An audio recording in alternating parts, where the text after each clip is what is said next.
Hey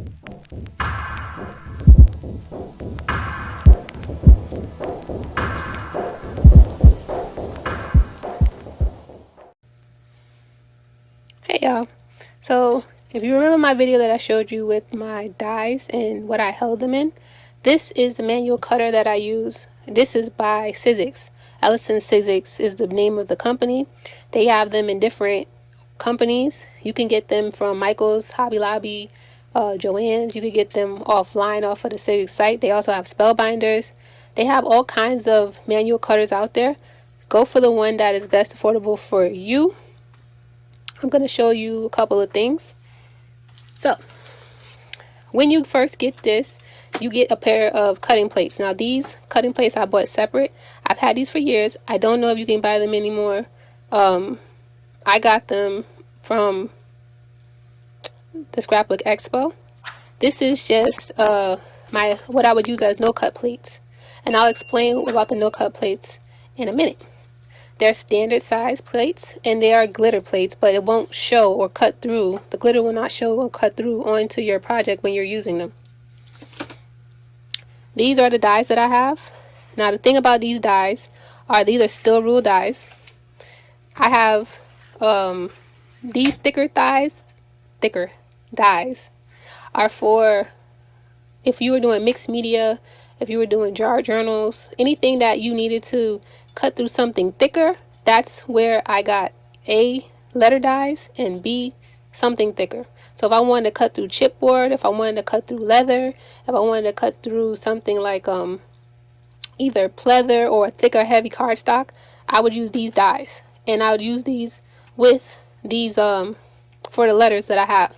These two that I have right now, this one is okay. So this is a Biggs die.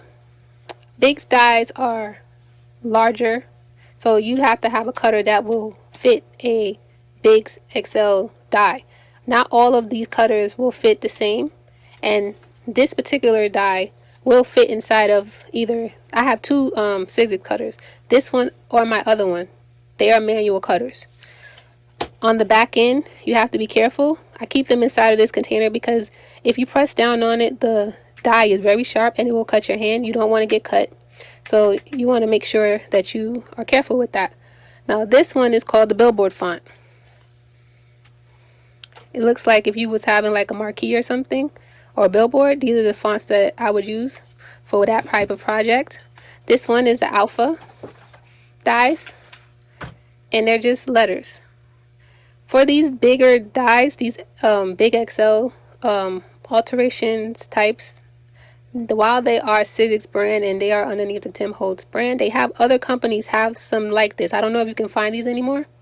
Just use what you get them if you can. I got these off of Tuesday morning, and $25 for, as you can see, for these types of dies. They might be cheaper if you can find them, but if you can't, try eBay or Amazon. If people are selling them and you are a manual cutter person who actually does parties and you do like art journals and stuff like that, it's a good investment if you will use it. Otherwise, you can just buy thinlits, wafer dies, sizzlets. They have different names for different types. So let me calm down. Okay. So this type of manual cutter, this is how it actually works. You would have sandwiches. Each cutter has its own sandwich preference that you're supposed to follow with the machine that you buy. As you put the sandwich together, you would slide it in, and when it would catch, you just roll it through. You will hear it crack, pop. It might make a loud noise. Don't be afraid. It's just the pressure from the rollers inside of here rolling over whatever it is you're cutting it with. And then if you need to, you can cut them back or roll it back and then cut it again. So it will you will feel the pressure when you're rolling it with the manual cutter. Now here are my cut plates. These cut plates I've had since I've had this machine. As you can see inside of it, these are all the cuts that I've used from different dies that I have. As you can see here, these are they look like butterflies, but these was what I was using when I was making party bags and party treats and stuff. So I just cut out a lot of these.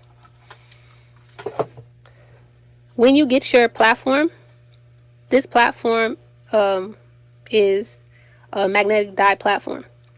Now, when you buy your regular one, it may come with a smaller standard platform, not a magnetic platform. This, when I bought it, was like $50. I don't know how much it costs now.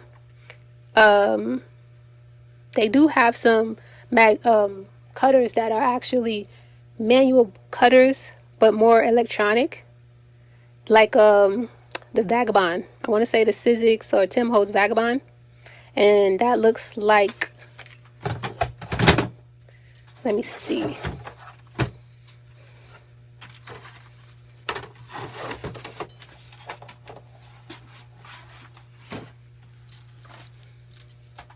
Okay, so this is what the Vagabond looks like.